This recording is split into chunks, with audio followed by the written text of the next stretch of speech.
Welcome back to the TRIF3CTA Sports Podcast. I'm here with my esteemed co-hosts, Dave and Coop. My name is Frank. We've got a lot to talk about today. Before we get started, go ahead and click that big red subscribe button. Throw us a like on the video to help us build our brand. Coop, the floor is yours, buddy. Yeah, I wanted to give a quick shout out to NASCAR. They kicked off their season last weekend with the Daytona 500, the first season ever where they are racing with the new next-gen car. Rookie Austin Cindric got the win in only his 8th career Cup start. Then on Monday, Hall of Fame running back Emmitt Smith added his name to the growing list of team owners from outside the sport. The past 2 years, Pitbull, Floyd Mayweather, and most notably Michael Jordan have taken ownership roles in a NASCAR team. Jordan co-owns the 45 car with Kurt Busch and the 23 car driven by the Cup Series' only African-American driver, Bubba Wallace, who got second in last week's race. I think it's really cool because 45 and 23 were the primary Jordan numbers throughout his career. So it's really nice to see those translated to another sport, and NASCAR's having a big outreach right now. All right, thank you, Coop. Today we're going to start with a big topic in the sports world today, and that's the MLB Lockout. We're 13 weeks into a Major League Baseball lockout after the collective bargaining agreement from 2017 had expired on December 2nd of 2021. The MLB Players Association and the MLB have been meeting to attempt to come to an agreement to draft a new collective bargaining agreement. At the time of this recording, not a lot has been accomplished, but as days go by, new information comes out to notify fans of the game, including us, what kind of discussions have been taking place. To be clear, the lockout is simply a tactic put forth by the Major League Baseball owners to influence quick action by the Players Association to get a deal done quickly without the thought of losing out on regular season games.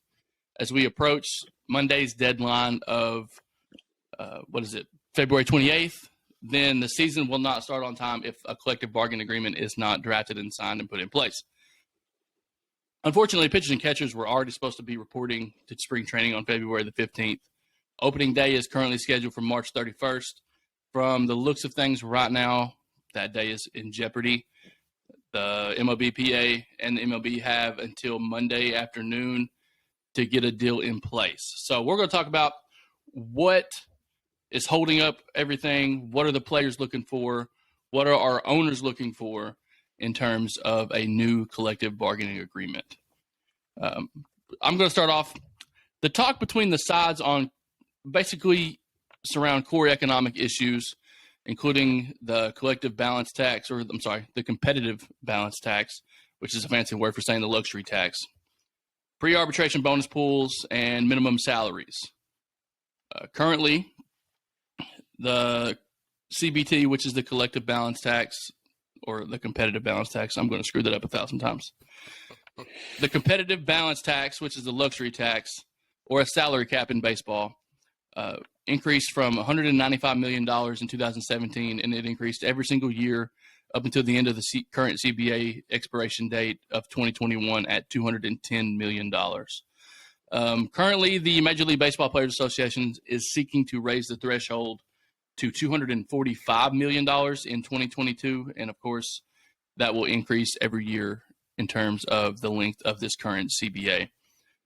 For, layman's terms, for people that don't know a lot about baseball finances and the Major League Baseball, the CBA or the CBT is going to be basically how much money a team can spend on their current players.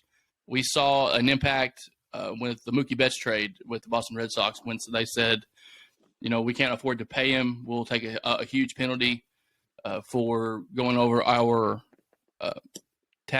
luxury tax. So they decided to move on from Mookie Betts. They couldn't afford to pay him. The penalties for going over the CBT would be a percentage of a fine, and it's increased for each number of occurrence that it happens. So if a team goes over the luxury tax more than a couple times, then the penalty obviously increases in terms of fines. And I think draft status is also a penalty as well. What are your all's thoughts on where we are currently at in the negotiations, and what do you see happening with Major League Baseball? Yeah, so I think neither side is even relatively close to getting a deal done. There's this massive gap between the two. And, technically, the owners are responsible for the lockout. They locked the players out of their facilities and out of the league. But I think the reason the sides are so far apart is because of the negotiations in the past. Previous player unions honestly kind of botched them, right? They haven't kept pace with the other leagues. They've put themselves behind, and now they're asking for so much that the owners are not willing to give. And I don't know that I want to pick a side, but if you look at the state of baseball right now and the MLB, I don't know if the owners can give what the players are asking. I don't know if the money's there.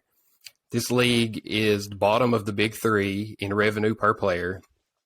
They play the most games, use the most facilities, have the longest season, so all their operating costs are higher, and they have the smallest profit margin of those three major leagues, and it's not even close. 11% of MLB revenue is profit for the teams, where the NBA and NFL are both over 20.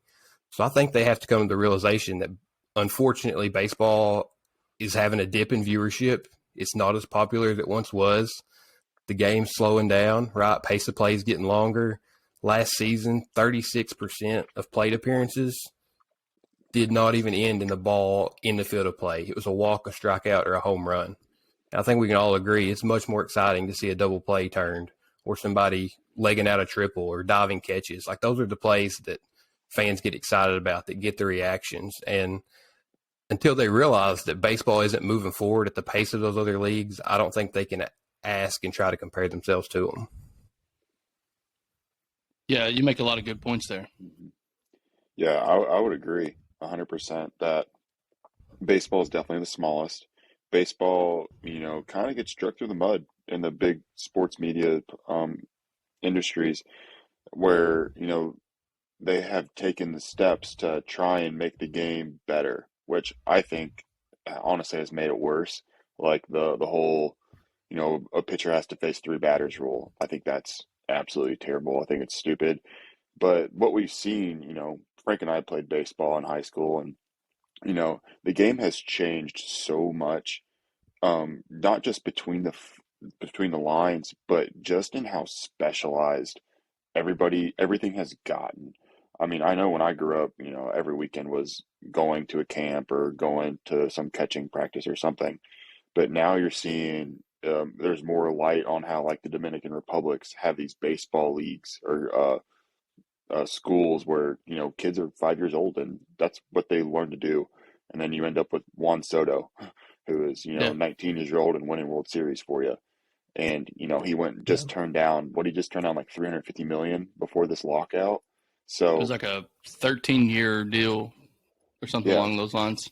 so I mean everything in baseball, which I can't really speak to high school football or basketball, but baseball especially has gotten so specialized.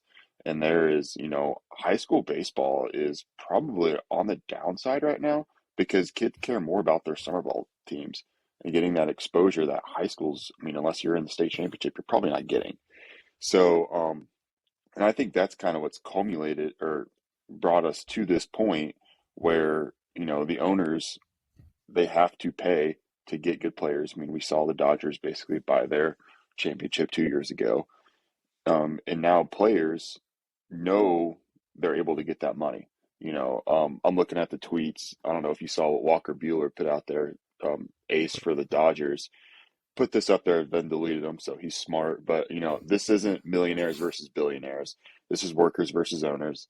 The value is subjective. We are extremely lucky to do what we do, but the numbers don't line up. I appreciate the fans getting where we're coming from, truly, but please tell me how what we, the players, are asking for is crazy. Inflation happens, markets rise, money grows. Ask the owners, they're all rich. Um, why would you agree to less than even an inflation level income raise? Would you take that at your job? Which I think that hits it right on the head of what this is all about is, you know, you've seen the Mike Trouts, the Bryce Harpers, the Tatis Jr., all the deals they're getting, and you see those teams spending money, But then you see what the Tampa Bay Rays are doing and the Oakland Athletics, and they're barely spending any money, but yet they're still competitive. And, that's where we need to somehow force teams to have a salary tax or something to where it is more competitive and players are getting what they're worth. Because I'm not sure how many baseball games you guys have been to, but I moved out to Cardinal country and it's expensive to go to a game. I mean, we're lucky that Kelsey gets us some work tickets and we get to at least go to the game free. But if you want a beer or food, I mean, for a person, if I just got nachos and a beer, that's $20. So I mean, there's, especially in St. Louis, Cardinal country, those fans are crazy. I'm a big Reds fan, so it's hard to go watch them, but they're always sold out. So there are definitely cities that are doing better than others, but they aren't hurting. I mean, they might not be only making, what'd you say, Coop, 12% margin, but that's, in the grand scheme of things, they're still making money. And the lockout was definitely it's needed between the two sides to hash things out. So we're on the verge of something that is not uncommon in Major League Baseball. You've seen an you've seen an NBA lockout before, but those usually don't last very long. I don't know, back in the day, I think there was a strike in the NFL, but Major League Baseball goes through this almost every time a new collective bargaining agreement takes place. Right now, the union has indicated that they're not going to agree to an expanded postseason format for 2022 if they do not play a 162-game season. That's been in the discussions. The Major League Baseball, they want an expanded postseason. They want that extra wild card play-in game because for them, that extra couple of teams in the playoffs results in $100 million in additional revenue to the Major League Baseball fund. But the Players Association, they propose a 12-team postseason, and the MLB is actually seeking a 14-team format. I mean, as a fan, I like the extra wild card, but I can see where the two sides are going to differ. Some of the other differences between the two parties is players want minimum salaries, and we've talked about this already, that players want to be paid what they're made. And I think Coop talked about the other leagues, and you talk about the big three. But I'm going to throw in the NHL for example. The average rookie in the NHL, their minimum salaries with similar rosters, because baseball and hockey have similar size rosters, NHL rookies make $750,000 as the league minimum. In 2021, in the Major League Baseball, the minimum was $570,000. Player agents, they want a $1 million minimum to keep up with increasing league revenue. It should not be lower than $700,000 in their opinion. Another thing keeping the sides apart is service time manipulation. We've seen this before. I'm a big Reds fan, just like Dave said, but there's so many players that don't get brought up when they're ready, so they can extend their service time and not hit free agency as soon, so they can get more bang for their buck, so to speak. Good players are stuck in AAA all around the league, for the simple fact they want to keep them down there so they can get an extra year out of them in free agency. There's a certain time where which they can bring them up, and that you see that all the time. So the players want to stop that. Also, the players want to eliminate tanking on purpose for draft picks, which happens in almost every major league. But tanking in baseball has happened. We've seen it happen with the Pirates. We've seen it happen with the Orioles. So what they do is they don't put an emphasis on winning so they can rack up first-round draft picks and early-round draft picks. With everything else on the line, there's simply not enough energy to fix the tanking issue in one negotiation. But the players have mentioned doing a major, kind of like the NBA with the lottery. They want to take the top 7 picks, put them in a lottery, and then pull out the ball and say, hey, this person has the first pick. That would eliminate the need for tanking because you're not going to guarantee yourself a first.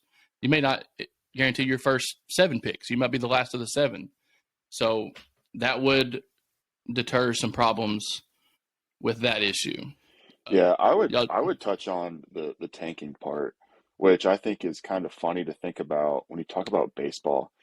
Because I know when we were in high school, we had 50 round drafts, MLB drafts, which, it was always, you know, you'd always wake up on that Sunday of the last day, like, maybe they might say my name, just maybe. Because there's 50 rounds. I mean, it's a lot of freaking players, like 1,500 people. So, and now I think it's down to 30, which COVID, they only did, I think it was a 6 round draft in 2020, and then Yeah. last year I believe they did 20 rounds. But even if you look at the landscape of 1-1s that made it, that's such a small percentage. Baseball is such a funny sport, and how you can be the highest rated player. That doesn't mean anything in baseball. You still got to go out there and perform. Now, I've had a couple teammates go play minor ball, and, I've kind of heard of how that landscape is. And, if you are a high round pick, you are going to get every benefit of the doubt to try and prove yourself and try and work your way up.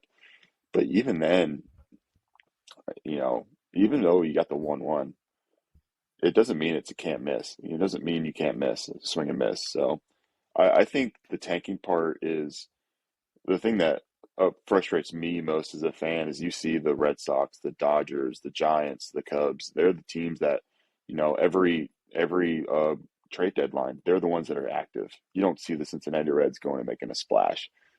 We go pick up the Matt Harvey from New York after he's been doing all his cocaine and everything. So it's I would like to see something where the smaller market teams are incentivized to go get players, to not just be the sellers where, they cultivate the homegrown talent, and then they ship them off so they can go get paid somewhere else.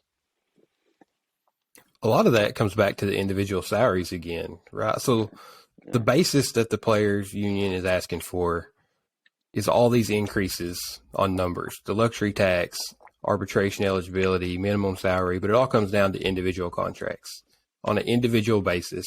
Primarily they're young players. They want better care taken of them. And, I don't know if you can fix it with the ways they're suggesting and these annual increases going forward. I think it really needs to be a restructuring of the contract format in MLB. You can't have every rookie that you sign to a contract making $1 million when you're handing out $350 million contracts to Juan Soto.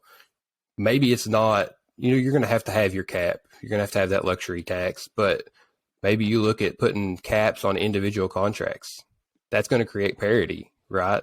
You can't just have one team buying the best player, and then if they, want to fill their roster, they can pay a little extra money. Put those hard caps on individual contracts, because the focus of the league is the young players and the guys that are underpaid. Yeah, you're seeing an influx of talent across the major leagues, and even in AAA, you're going to see a ton of guys that are major league worthy. I know for a fact that, you look at all these minor league prospect rankings lists, and oftentimes you see people that are on those lists that have made their debut already, and knowing for a fact that they're going to be headed back to the minor leagues before they come right back up full time. What happens is a lot of these teams, they leave them guys down there just so they can kind of capitalize on their time that they get to keep them, knowing maybe the plan in the future is to develop them into a all-star type caliber player, and then trading them off for some free agents and minor league prospects and some cash considerations and hell, a damn washing machine. But I don't understand the business side of it. I just want to watch competitive baseball, and the fact that it is a business, and we all know that, it's just, I don't like the fact that business is put first for the owners. If you're an owner of a baseball team and you take on that challenge, I feel like your first priority should be to put a competitive team out there, and the money will take care of itself. That's my opinion. Yeah, I think what's crazy is what's not getting talked about. I mean, it's getting more brought to light, but is the minor league kind of system and how bad it is, honestly. Because I mean, I know I follow a Twitter account where it's like minor league horror stories, and it just guys anonymously will DM them and tell them like their living situations where it's 10 guys in a hotel room where 3 guys sharing a bed, and then I saw one where a dude's W-2 was $11,000 for the year, and it's hard to talk about or even just say like, oh man, $500,000 minimum for going into the league, which that's per game. It's all prorated, but you just think about those late round draft picks that make it into the league and then become Hall of Famers. How much crap they went through. How many bus rides they went through. How many late nights they just probably were like, all they probably ate was a piece of bread and peanut butter on it. It's and they're expected to be top performing athletes. So, and I think that's what's missed in this lockout is all those guys have already reported. They're down there at the spring training, and they're hoping to make it. I mean, that's the kind of real bad part about this is we're talking about the guys that already did it, already made it. They're made their money. They just want more. It's the guy. I mean, they're fighting for the future, but at the same time, those guys are down there playing while this is being hashed out. Yeah, and we've in the state of Kentucky, we've seen a lot of really good prospects that me and David actually played against go through the minor league situation, and then they were really good high school players and really good pro ball players, but like if they're within the first 2 or 3 years of being in minor league baseball, if they don't see it coming to fruition, they're coming out quickly based on just the pay and the conditions. I seen a pay stub from a former he's a coach on Twitter now, but Zan Barksdale played pro baseball, and he would put a old check stub out on Twitter, and I think it was like $900 for 2 weeks worth of work or something like that. Or I think it might have been a month, $900 a month. So like you think about your living situation now, and we all looked at when we're kids, we want to play pro ball, but we only see what happens at the highest level. We don't see what happens in the 4, 5, 6 levels that you have to go through to get there. It's not all glamorous, and baseball's not a glamorous sport. If you ever played, it's a sport in which mental fortitude is of high importance. You can't be a head case. You can't be somebody that you get your feelings hurt easily. You can't be that kind of person in order to play baseball and play it at the highest level.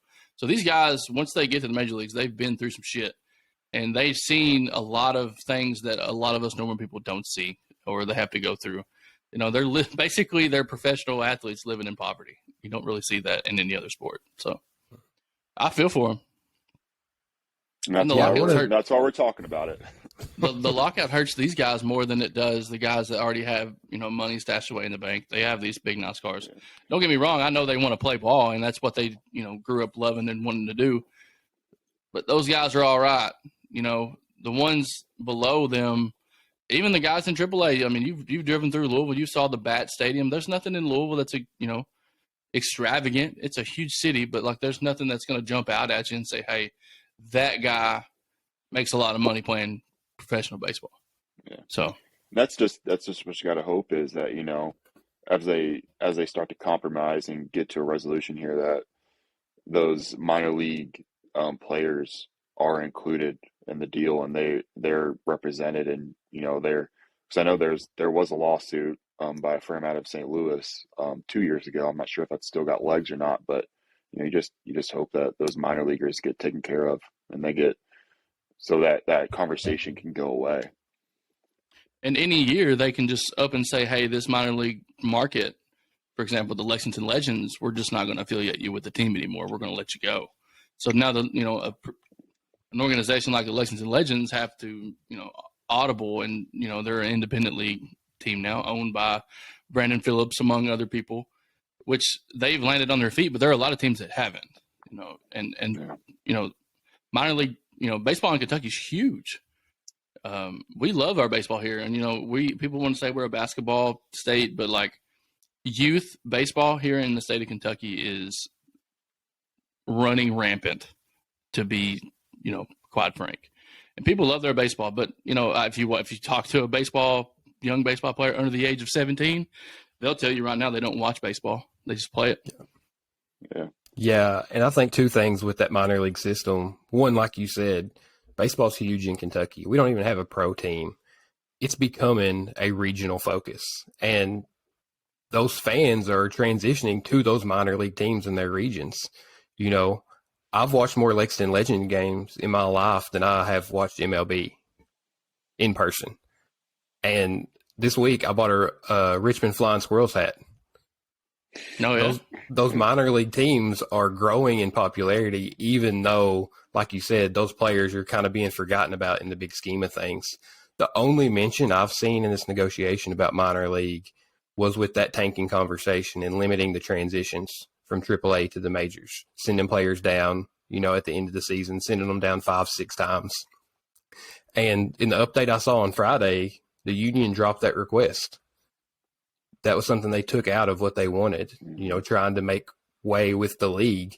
But if your focus is going to stay on the players that are at the major league level and not in those minor league systems, then what do we think about minor league unionizing themselves, making their own representation? Because everything we've heard, everything we've talked about is minor league minimum salary, minor league luxury tax, minor league revenue sharing. And their focus is on the young guys, but like you've both highlighted, those young guys are being forgotten at the lower levels. Yeah, I think that the minor league, I mean, I agree. I think a minor league union is probably needed. I think it's a little harder, though, to say who leads that charge because, I mean, everybody's aspirations is to get to the pros or to the majors. And, you know, you would need a good group to go in there and, you know, probably a former big leaguer to really grab the bull by the horns and lead that charge. So I think it's a great idea, though.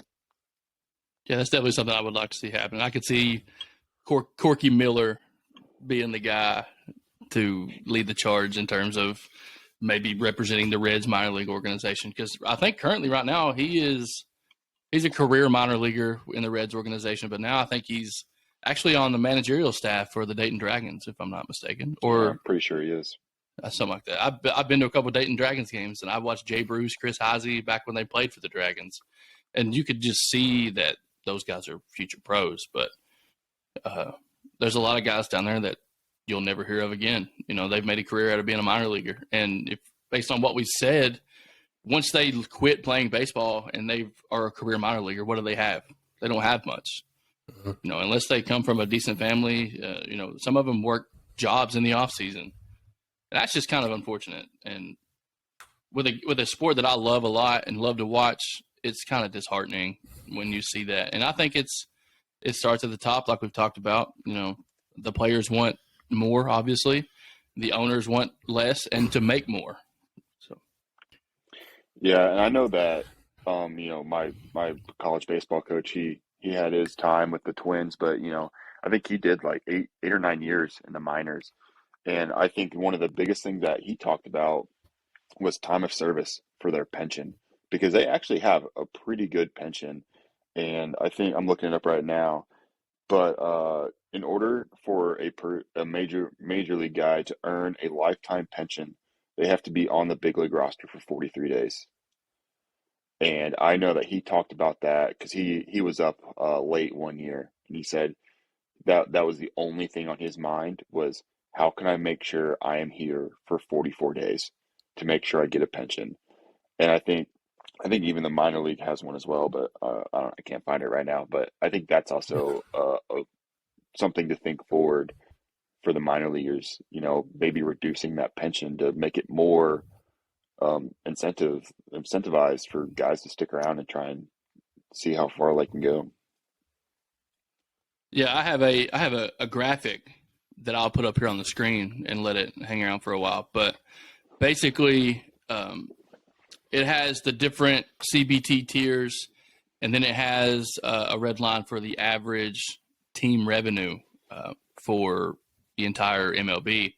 And then it has a yellow line that has the average opening day payroll for every team. And you'll see that the average team revenue greatly outweighs the average team payroll. And the CBD tier and the average day payroll have kind of flatlined. There's a huge dip in 2011, but they're flatlined. They're leveled out.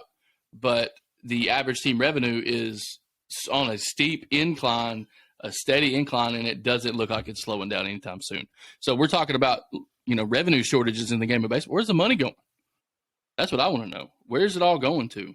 So what's happening that we can't pay players that are good? Obviously, baseball, you see these contracts.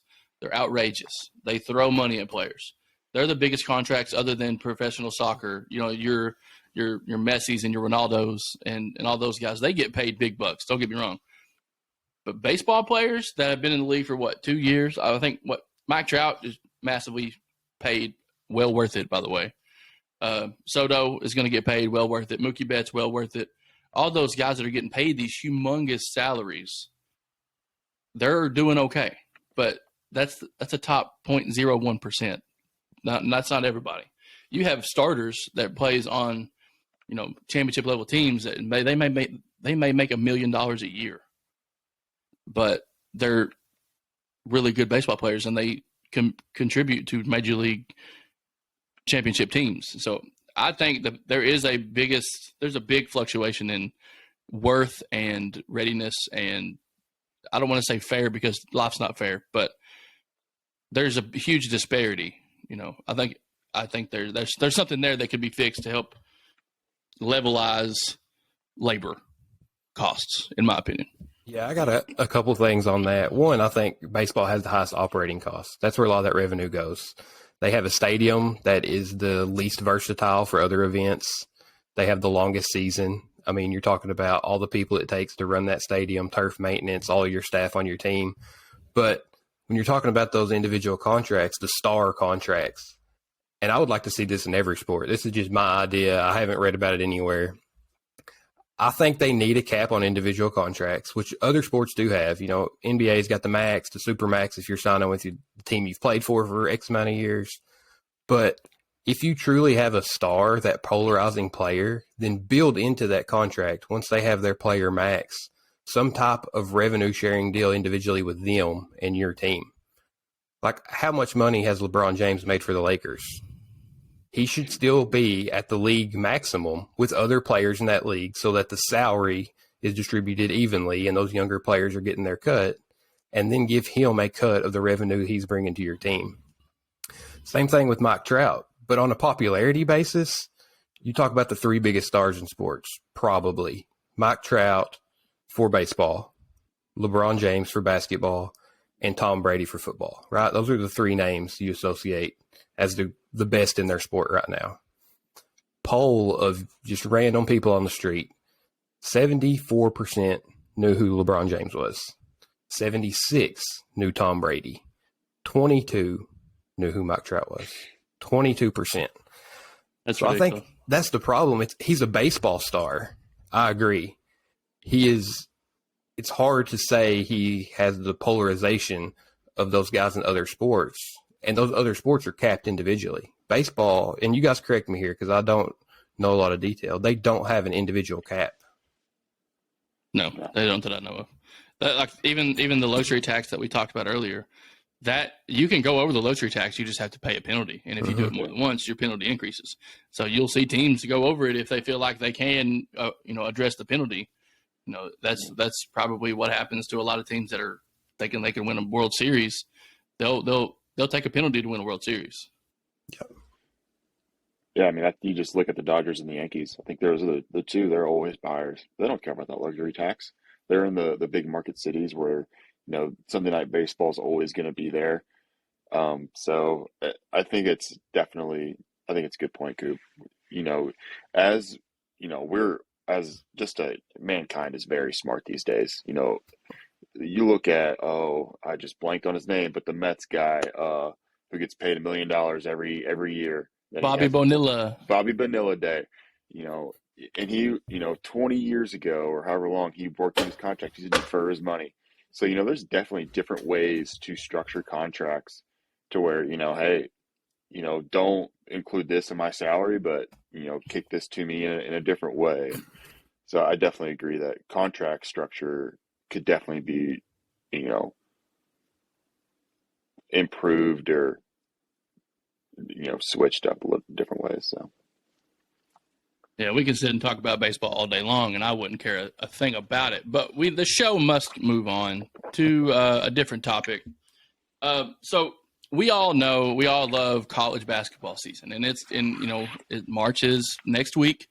We love March Madness, so we're going to do like a little NCAA postseason preview. We're going to have some teams that make the tournament, miss the tournament, and on this show we're actually going to do a bracketology coverage after the brackets are released next week. But I think it'll be fun to discuss, as of right now, which teams do we think are going to miss the bus? Which teams do you think are surefire locks? So I think it'd be fun to, some big name teams with big name coaches, big name programs, Final Four teams that are not going to make the tournament this year. I'm going to go first because I'm pretty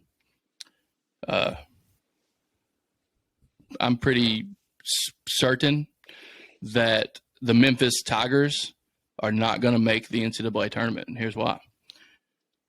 Penny Hardaway, terrible basketball coach. Terrible.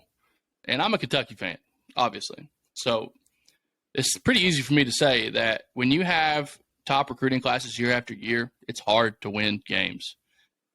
Coach Cal, but he figures a way to do it. He's done it for years. Penny Hardaway tries to do it. It ain't working. So he's got Jalen Duren, Imani Bates, top recruiting classes. They're 15-9. Their current net rank is 44. That's pretty decent.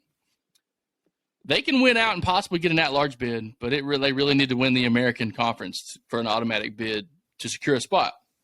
They have losses to Iowa State, Ole Miss, Georgia, who is terrible. Terrible. Georgia is a joke of a college basketball team. Murray State, a very good basketball team, mid-major. Tulane, name one player on Tulane's roster. Can't. UCF, same thing. Can't. East Carolina and SMU. Those are the losses that the Memphis Tigers have. Now, don't get me wrong. College basketball is as evenly matched as it has ever been. But when you have literally 2 top 5 recruits on your roster, you should win more games against those types of teams. Those two players alone that I mentioned are enough to win games against mid-major schools. With recruiting classes that they put together, there's no reason Penny should keep his job if they don't make the tournament this year. He's not won an NCAA tournament game as a head coach, and I believe this is his 3rd or 4th year, 5th year maybe. I don't even know. I don't keep up with him. I do know that he gets a lot of players and doesn't do anything with them. But I'll give him this. They did win the NIT last year. That ever elusive NIT. But who gives a crap about the NIT? Are they going to hang a banner for winning the NIT? We ain't Tennessee up in here. 100% we ain't Tennessee up in here. I'm going to pick another team. They're in the news recently. The Michigan Wolverines, man. They've had a rough year. Juwan Howard, 16-11. According to Jerry Palm of CBS Sports, they're the first 4 out. Jerry Palm also had Memphis as the first 4 in as of yesterday when I looked. Things changed. There's a couple more games left. Michigan has a good chance of getting in if they have a deep tournament run. Having a difficult season with, the distraction of the punch, or what I would like to say, the open hand, disrespectful man slap. The team is they make consistent deep tournament runs every year. They're having a difficult season, but they beat another bubble team recently on Wednesday in Rutgers. But we'll finish the season playing 4 top 25 teams that are currently ranked in top 25. That's a tough road to get through. They're bad losses. They lost against Rutgers, who may or may not be a tournament team. They're a bubble team as well. Seton Hall, they're probably a tournament team, but another team in the Big East that not going to jump out on paper at you. Those Big East teams are scary. I'm not going to lie. Nebraska, UCF, who also beat Memphis, and then Minnesota. So those teams aren't really, they don't jump out at you. Maybe 2 tournament teams there.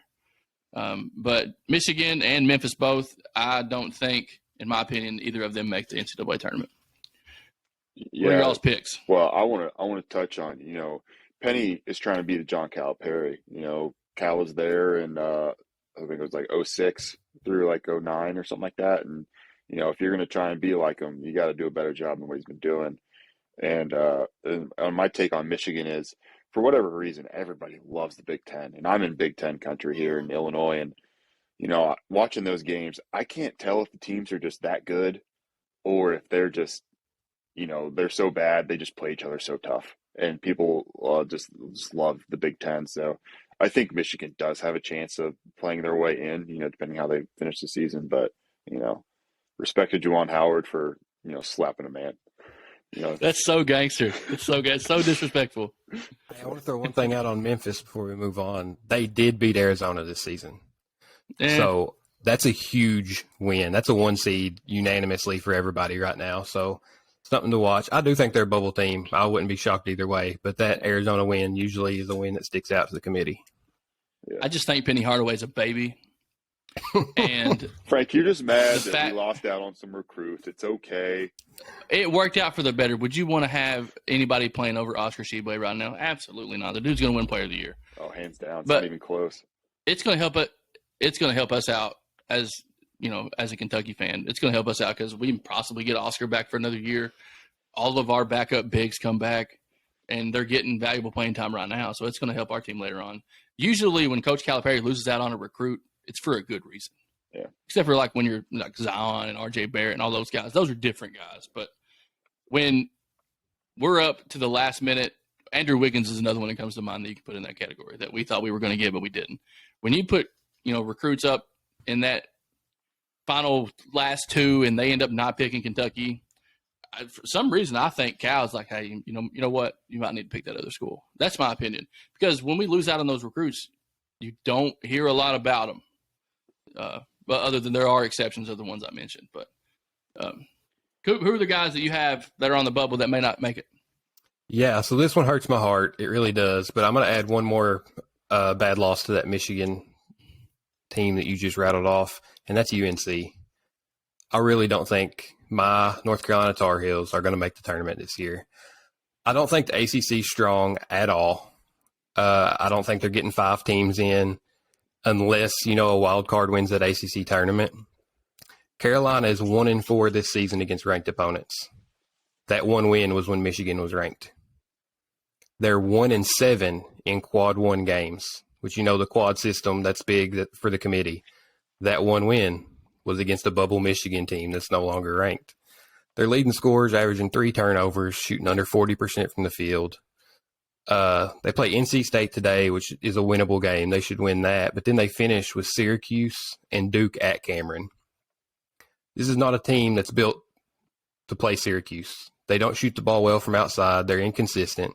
They do not have a playmaker that can stand in the middle of that zone and beat a Boeheim team.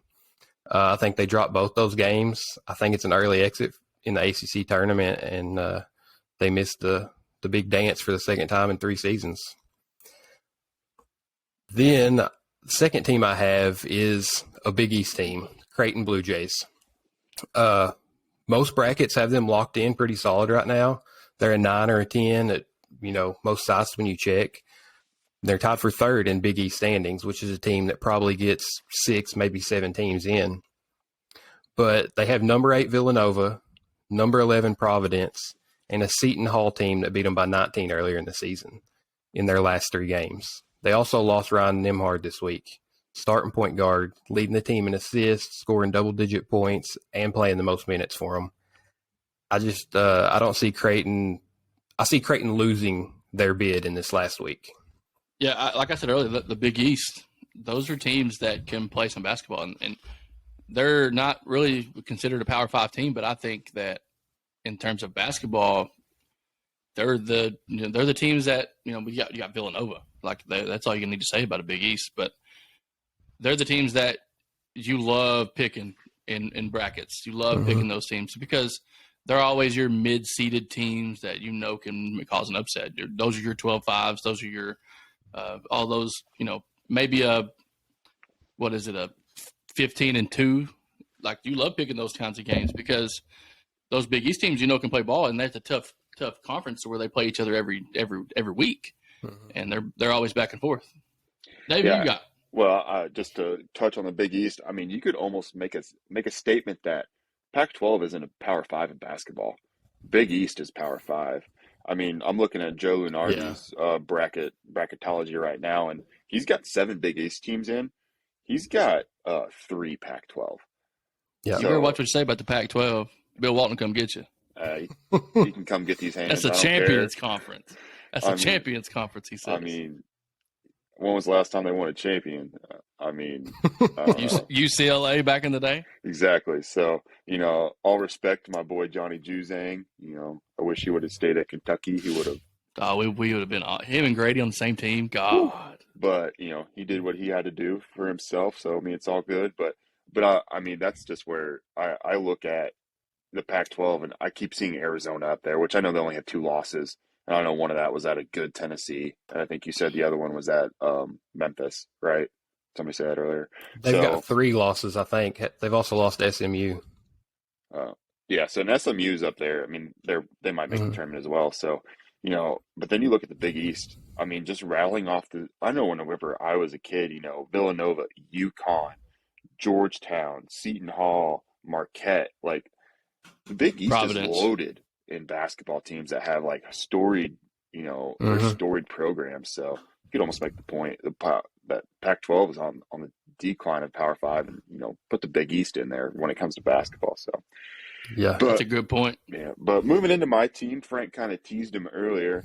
But I'm going to say Louisville. I think they're just terrible. Just kidding. They're not making the tournament. They're not even in the conversation. I just needed to dig at them. But my real team. I do. Sorry, I don't mean to interrupt you, but talking about Louisville, if they hire a good coach, we need Louisville to be good. We really do. Yeah. It doesn't mean anything when they're not good. Like if you beat them, who cares? You beat a mid team, like they're awful. But like, do you hire somebody like Kenny Payne coming in? Then it makes the rivalry a little bit better. That breaks my heart. I know it. But I feel like that's a no-brainer for me. If I'm Louisville, I'm hiring Kenny Payne. 100%. I mean, I wouldn't. It wouldn't be like a Rick Pitino situation. I would hate to have to play against that man once a year, or maybe twice a year in the tournament. So, but moving into my pick, I think researching this team, I got just blown away by their resume. But Rutgers, you take a team that has beaten a number 1 Purdue, number 13 Michigan State, number 16 Ohio State, number 14 Wisconsin, number 12 Illinois. They have a 7-4 record against quality teams, and I think they're going to miss the bus. I think they are going to oversleep. They are going to walk down to the Continental Breakfast at 9:58, and they're going to sit down and make their waffle, and they're going to look outside and see the bus drive off 10:05.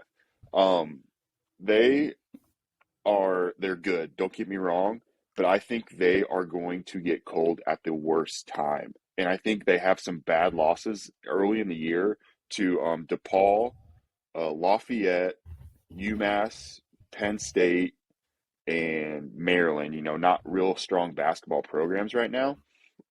And then right now they're on a 2-game skid, and they're finishing up against. They just lost to Michigan. They have number 13 Wisconsin today. This is February 26th, Saturday, and then they have Indiana and Penn State. So I think they lose against Wisconsin because they beat Wisconsin earlier in the year. I think Wisconsin rights that ship today. But I mean, I think if you go down to Indiana and Penn State, that means you're on a 5-game skid going into the Big Ten. If you get one and done there, I mean, they have that 4-game stretch. They beat the 4 straight ranked opponents, and they have the number 1 win against Purdue on their resume. But is it enough where there are so many, like Frank said, the college landscape today is so even. I mean, last year, I think we were talking about who wins the tournament. I mean, Gonzaga and Baylor were, up there, but it was kind of like anybody's ball game. I think this year, especially that case where we have a good 10 to 15 teams where you get hot, you have a chance. Injuries happen, fouls happen. The college basketball game is the greatest drama to watch it and as it unfolds because it's a blank canvas and it's going to be drawn real quick. So I think Rutgers has a statement today. I think if they play a close game, they probably make it in. But I think if Wisconsin blows them out, then they lose two games to two bad opponents. I think they're going to go from being walked into the tournament to missing the bus. If Rutgers gets in, they're probably a 12-11 team. There's not a more dangerous first-round pick than Rutgers because they've beat, just like you said, they've beat 5 teams that are going to be in that seed range this year. Those middle of the pack, AP top 25 teams. So I think they definitely get in for the entertainment factor, right? The committee's a business. Rutgers can make some noise in this tournament. They've had big wins, and they can put on a show. Yeah, and like I said earlier, people love the Big Ten. And I don't know if I'm sold on – I feel like it's every year they have the most teams in the tournament, but yet they're always the ones that they don't have the Elite 8 teams or the Final 4 teams. So, I feel like there's a lot of teams in the Big Ten that can give you a really good game but not do it consistently. I feel like, honestly, we're going to move on to the next topic. David, did you pick a second one, or did you have a second one? Nah, I'm underprepared, boys. You know me. I'm bad at homework. Let me touch on that consistency in the Big Ten real quick, because I think the winner of the tournament comes out of the Big Ten this year. That's my pick as well. You got Purdue? Crazy. I got Purdue, or Illinois. I've got 3 picks. If I'm not picking Kentucky, and I'm not being a homer bias, I've got Illinois and Purdue at the top of my list, and my dark horse is Arkansas. Purdue is over 80 points a game, shooting over 40% from 3 as a team, number 2 in the nation. They're the number 1 offensively rated team by advanced metrics, and they lead the nation in rebound percentage. Those are all efficiency stats, consistency stats, and that's what Frank's talking about. We have seen good Big Ten teams. They haven't been consistent. This Purdue team has been the most consistent team throughout the year. We talk about guard play in the tournament. Jaden Ivey may be the best guard in the country. I mean, he is just explosive. He can do it on both ends. 6'4", plays with great energy, can score at all 3 levels. And then they got the X factor. Every team has that when we get into the tournament. And I think that's Zach Edey, 7'4" freshman, averaging 14 and 7 and playing less than 20 minutes a game. I mean, they've got everything you look for in a championship team. So I got Purdue out of the Big Ten, the best conference in the country, in my opinion, going all the way. Yeah, I agree with the best conference thing. I think the SEC has a couple of teams that could make a run in Kentucky. Obviously, you've got Auburn. Tennessee's really quiet. But Arkansas is hot right now, and I'm pretty sure Kentucky plays Arkansas today, if I'm not mistaken. Yep, they do. So we'll see. Well, this video will be out tomorrow, so we'll know the results of the Kentucky-Arkansas game. But I think Arkansas is a very good team. Obviously, Auburn and Tennessee also. You can just bet – I bet my house that Georgia won't even sniff any postseason tournament. But thank you, Georgia, for Xavier Wheeler. We appreciate it. But we have, NCAA tournament is huge. College basketball is something that we always love to talk about, in your friend groups. So the last part of our show today, we're going to answer the internet. Okay.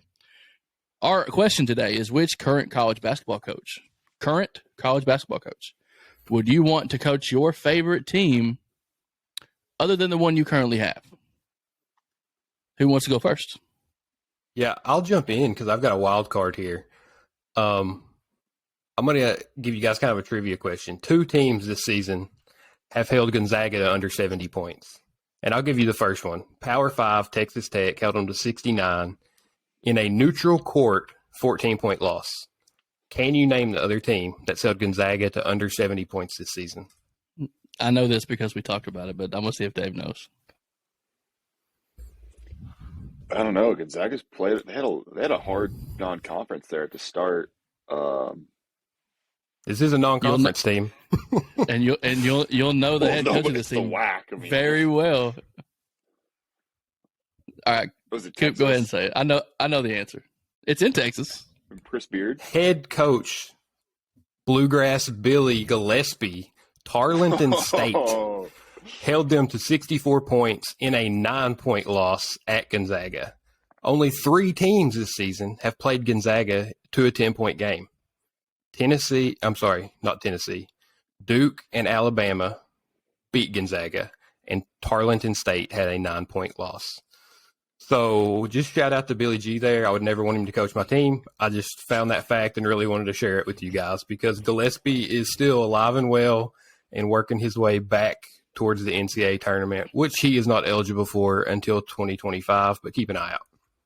So it's funny how the conversations on this podcast come full circle. We talked about the Lexington Legends earlier, and now we're talking about Billy G now. So I think when I was about 16 years old, I went to a Legends game, and we had a box, like a suite up at the top. And I'm outside, and I look over to my left, and Billy G is double-fisted beers, hammering them down, son.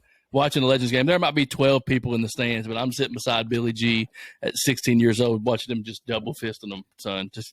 He would come back from the cassette stand. He'd have him covered up with shirts like nobody knew who he was or nobody knew what was going on there. But that's funny that we make that connection on the show when it is unplanned. But right, so getting into real coaches, I'll lead us off here. I got 2. My number 1 pick is Jay Wright at Villanova. He's 60 years old, but he's still got a decade left. And since 2012, after that season, he changed his recruiting philosophy. It's only his second losing season he's had in 21 years at Villanova. But he said, I'm going to quit going after 5-star recruits. And I am recruiting guys that fit into the team concept, that fit into my team, that can be team players. In those 9 seasons since then, his team has finished the year as a top 25 AP team. And they've reached the top 10 at some point during that season every time. 2 titles in the last 5 tournaments. He's a guy I love. I love his philosophy. I think he always puts a quality team on the court. And then the other guy I have very similar to me in that philosophy and methodology is Tony Bennett at Virginia. 12 consecutive winning seasons, won the title 2 years ago. And both of these guys are program builders, right? They get you 4-year players, and you can just see the effort that they get. They get maximum effort out of their guys. They have such a high respect for the game, and they're just fundamental players. If you look at the point guards on these 2 teams for the last 3 years, it's been Colin Gillespie for Villanova and Kai Clark for Virginia. And I know you guys are UK fans. They've had 6 different players play point guard in the last 3 seasons, right? I mean, you look at that turnover. In my college teams, I want players. Hell, we've had 3 play this year for us. 4 if you count Mintz. Yeah, I want a coach that's going to build a program with players I can learn, year over year. I can see them improve. I can get to know them. That's just kind of what I look for, and those 2 guys really fit that mold. Yeah, so for me, I'm a Kentucky fan. We have John Calipari, and I would not want, although some people do for some odd reason, I don't understand them. Some people don't like John Calipari, but what I don't understand about that is the dude wins consistently. Yeah, last year was a fluke. We had another year with Jared Polson as our starting point guard that we made the NIT and got beat out first round by Robert Morris. But things like that happen. Things like that happen to everybody. It's happening right now to the teams we talked, Memphis and Michigan, and those teams that are always in the tournament, always, making Final Fours and Elite Eights and final games. For me personally, I would like to see if, Jay Wright and those guys like that would be great. They're great fits for Kentucky because they're mature, they're old, they've been around the game a long time, and they're able to handle the media. I want somebody fiery and young, and I want somebody like Buzz Williams. The dude looks like $1 million every time he steps on the floor, and literally goes through about 12 sweat towels a game. And I love it. He's so fiery. He can get people to play hard for him. He's succeeded everywhere he's been. Right now at Texas A&M, you can just watch him. He's got quality teams with not so quality players. My other pick is a really, really, really big dark horse pick, and that is A.W. Hamilton from Eastern Kentucky. That dude is going to be a high-level Division I coach very soon. Right now, he's at EKU. He's built like a mentality there. It's the fastest 40 minutes in basketball, and that's what I like to watch. I like teams that get up and down the floor, they press you, they score, You don't have anything jump out at you in terms of talent, but he's been at NC State as an assistant. He coached high-level high school basketball at Hargrave Military Academy. And he's starting to get some pretty high-level recruits at Eastern. I do think that in the next 5 years, we're going to see his name in the NCAA tournament, coaching a team in one of these big conferences. And that's a guy I wouldn't mind seeing getting a shot at a place like Kentucky because, he just went through, and he still may be going through, but he has been through a cancer diagnosis. So he's a fighter. He's a guy that's going to continuously fight for his program and his players. His players love him. He's a player's coach, just like Coach Cal is. But I do think that A.W. Hamilton would definitely be a great addition to anybody looking for a major high-level Power 5, not Pac-12, big head coach. Dave, who are your picks, buddy? So I have a list of 3.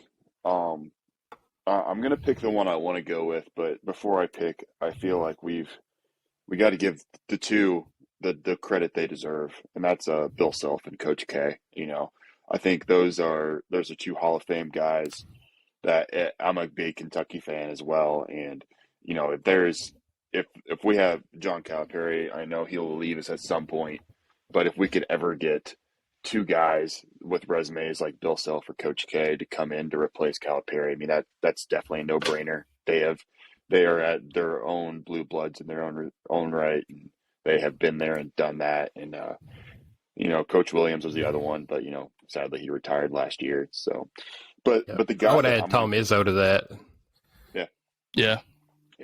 But the guy that I'm going to go with is a lot like Frank's, Frank Martin. We've seen him. He's at South Carolina now, was at Kansas State. He's been to 1 Final Four in 2017. He has an overall head coach record of 287 and 198. So nothing like crazy, but just the fire that man brings to the sideline is incredible. Talk about a guy who lives to coach. And, when I played sports growing up, I loved it when coaches kept it real with me. Don't sugarcoat it. Tell me how it is. Tell me I suck. Tell me I need to do better. Tell me what I'm doing wrong, all that. And Frank, Dave got a lot of that in high school. So much, even more in college. So, but I just respect people that will speak their mind to you no matter what. And, coaches will always say, go to war with each other, pick your brothers up, all that stuff. You don't have to question what Frank Martin's intentions are when he's coaching, because his face is going to be beat red because he is giving the refs absolute hell for 40 minutes. And then it got worse once he shaved his head because now he looks like a Marvel villain. Yeah. He looks so fierce. I love it. He does. And, I remember when we were teenagers watching those Kansas State games in the tournament, like they were always good games, and I think it's incredible what he has done at 2 programs that are not big programs. I mean, Kansas State, they've made some runs, but because of him, in my opinion, and now at South Carolina, I mean, we saw what they did in 2017. He can get his team hot. He is a good basketball coach. He's an intense coach, and, Calipari, like Frank said, I love the guy. He deserved his lifetime contract. I hope he stays until he's 90. But he is a fiery coach as well, and I just love seeing that in guys that truly, truly love to coach. And I think Frank Martin fits that bill. Yep. So a lot of good choices. Hopefully we don't have to none of these have to come to fruition anytime soon. But unfortunately, we're running out of time today. So we appreciate you guys tuning in to watch us. We've had a lot of good feedback from last week's show. We hope to do this every week. Life gets in the way sometimes, but we're going to do our best. We appreciate all the support. Make sure you subscribe to the YouTube channel. And we also have our audio versions of the podcast available on Apple Podcasts and Spotify. When you're on the go, download it for us. share it with your friends. Make sure that we're trying to get our brand out there. We just launched a Facebook page yesterday. We're at nearly a million likes at the start of this video, or not a million. Jesus Christ, Frank, you're an idiot. We're climbing. Hey, we're doing good. 100 likes on the Facebook page. We're going to be posting this content everywhere. We have a full-length show followed by bits and pieces of the show broken down into smaller chunks for the people that don't like to sit around and watch three guys who may or may not know what they're talking about talk for an hour. But we love the support, and we appreciate it, and we thank you guys for tuning in. Until next time, I'm Frank. I'm with Coop and Dave. We are the TRIF3CTA Sports Podcast. You guys have a great afternoon.